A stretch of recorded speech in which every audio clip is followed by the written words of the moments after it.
इस पृथ्वी पर ही स्वर्ग बनेगा। जो अशुभ है उससे मुक्त होकर उसके संसर्ग से अपनी आत्मा को पवित्र बनाकर हमें उसकी विद्युत शक्ति से परिचालित होकर इस संसार में प्रकाश फैलाने के लिए, उसके ज्योति की किरण को संसार में बांटने के लिए आधार मंत्र ओम नमो का काम करना होगा। जिस प्रकार एक ही सुरंग पूर्ण शक्ति युक्त होकर घोर रव के साथ पर्वतमाला को विदीर्ण कर देती है, उसी प्रकार ईश्वर की ज्योति से संपन्न हमें संसार की सभी अशुद्धताओं और कुसंस्कारों को दूर करना होगा। इस तरह एक एक मनुष्य साधना में सिद्ध होकर सैकड़ों और हजारों प्राणियों के बीच ज्ञान व शक्ति की ज्योति फैलाकर उनमें से अविद्या को दूर करेगा और उनका उद्धार करेगा। एक साधक की शक्ति के प्रभाव से सहस्त्रों जन भगवत धर्म में दीक्षित होंगे और सच्चिदानंद के अगाध सागर में निमग्न होंगे। मानव समाज के उद्धार का केवल एक ही मार्ग, एक ही उपाय और एक ही पंथ है जिसकी वह आज तक उपेक्षा करता आया है। उन मार्ग का नाम है शक्ति साधना और आत्मोपलब्धि। प्रकृति का ज्ञान अवगम्य करके भी यदि प्रकृति की सहायता से आत्मा की मुक्ति नहीं हो पाती तो निश्चय जानिए कि उस मार्ग से जीवन की सफलता नहीं प्राप्त हो सकती।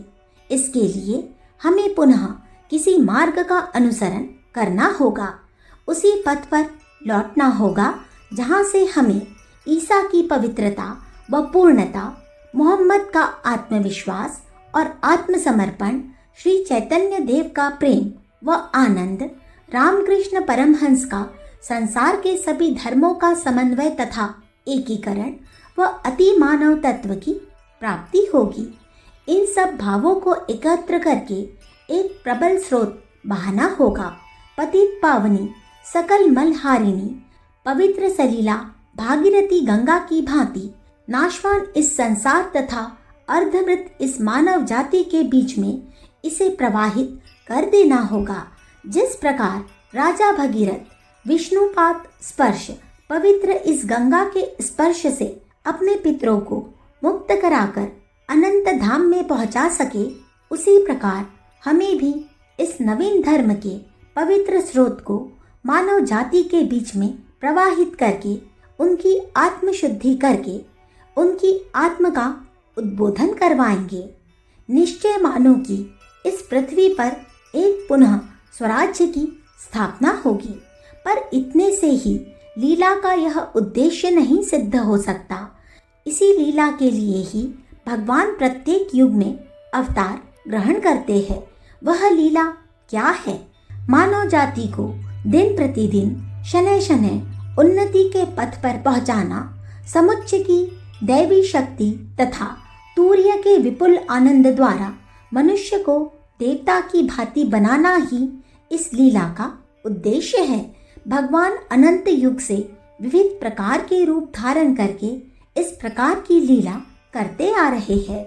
मानव संसार के बीच में उनकी इस प्रकार की लीला सदा व सर्वदा अविच्छिन्न रूप से होती चली आ रही है।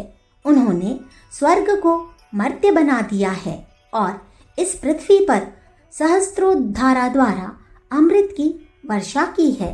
जब तक पृथ्वी और स्वर्ग एक न हो जाए, हमें शांति नहीं मिल सकती।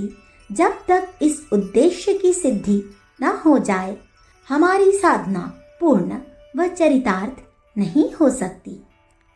अखंड ज्योति, दिसंबर सन 1945, पृष्ठ संख्या 11। हमारे YouTube चैनल विचार क्रांति दूत अखंड ज्योति पत्रिका को सब्सक्राइब करें एवं अगली वीडियोस प्राप्त करने के लिए बेल आइकन दबाएं। धन्यवाद।